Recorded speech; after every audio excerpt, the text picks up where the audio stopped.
When my mother passed away, I thought the world had ended. I had just turned 26, planning a future with my fiancé, Mason. We lived just a few blocks away from my childhood home, and everything in life felt like it was falling into place until that dreaded call came in the middle of the night. My father's trembling voice said only two words: "She's gone." The funeral was a blur.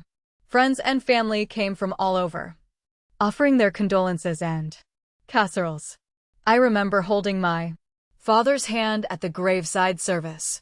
His grip was tight, like he was afraid to let go of the only thing that still tethered him to her. My mom had been his high school sweetheart. They'd been married for over 30 years. I couldn't imagine the pain he was going through. In the weeks that followed, I found myself visiting him more often than not. At first, it was just to make sure he was eating. Then, it became an emotional check-in. Eventually, I was doing laundry there again, tidying up the place like I did when I was a teenager. The house hadn't changed, but without Mom, it felt hollow, empty, like a shell of the home it used to be. One afternoon, about 3 weeks after the funeral, I came over with groceries. I was sorting things into the fridge when he walked into the kitchen looking unusually serious. "Jessica," he said, using the full tone he used when something was important. "I need to ask you something."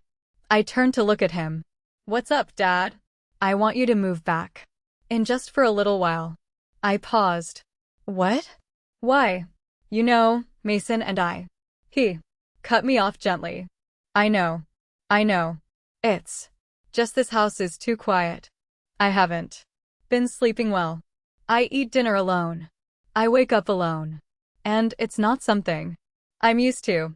I could see the pain in his eyes, the loneliness, a kind of sadness I hadn't seen even during the funeral. I swallowed the lump in my throat. "Okay," I said finally, "but just for a little while." I talked it over with Mason. He understood, though he was hesitant. "It's a hard time," he said. "But if you think it'll help him heal, go for it. Just don't lose yourself in it, Jess." So, I packed a small suitcase and returned to the house where I grew up. My old room was just as I had left it. Posters of bands from my teen years still clung to the walls. The bed was small, the mattress worn, but there was something comforting about being back. The first few days were surprisingly peaceful. I cooked dinner, we watched TV, and Dad even smiled a few times. It felt like progress. But then little things started happening. Strange requests. One night, he asked if I could sit in the living room with him until he fell asleep. "The house feels less empty when you're around," he said softly. I didn't think much of it, but the next night he asked me to wear Mom's old robe, because, as he put it, "you looked just like her in it." That felt off. I brushed it aside, blaming grief for the strange behavior. After all, losing someone that significant could twist reality in ways we don't understand. Then there was the night I found him in the kitchen holding one of Mom's nightgowns. His back was to me, his shoulders trembling. "You remind me of her so much," he whispered. When he turned to face me, "Sometimes I pretend she's still here." His eyes were glassy. I didn't know whether to hug him or run. I stayed. I comforted him, but inside I started questioning everything.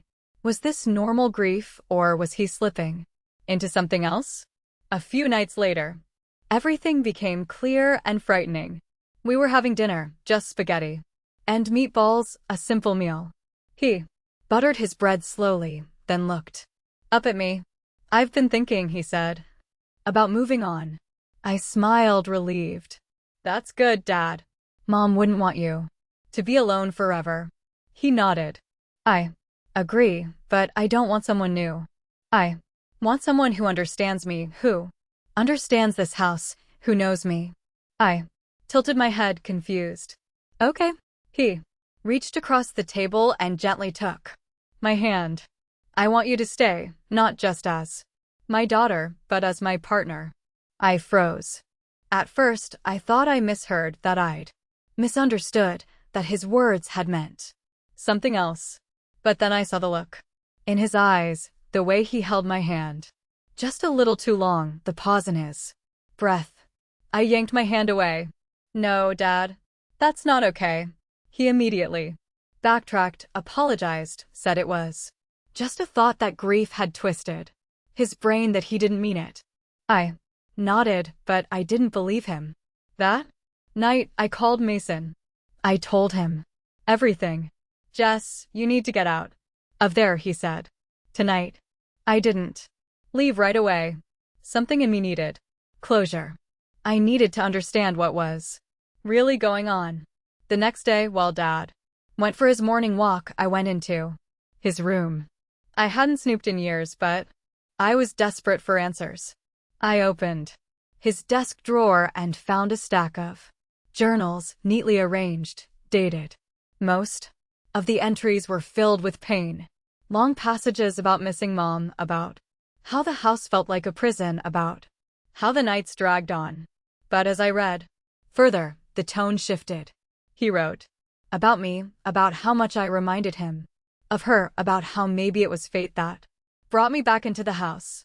One entry said, "Jessica is my light in this darkness." Maybe she was meant to come back for more than just help.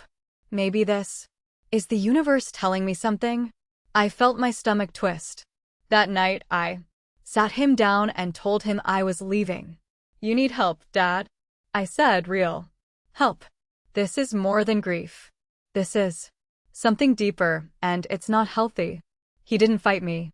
For a moment, he looked like a broken man, but then he nodded.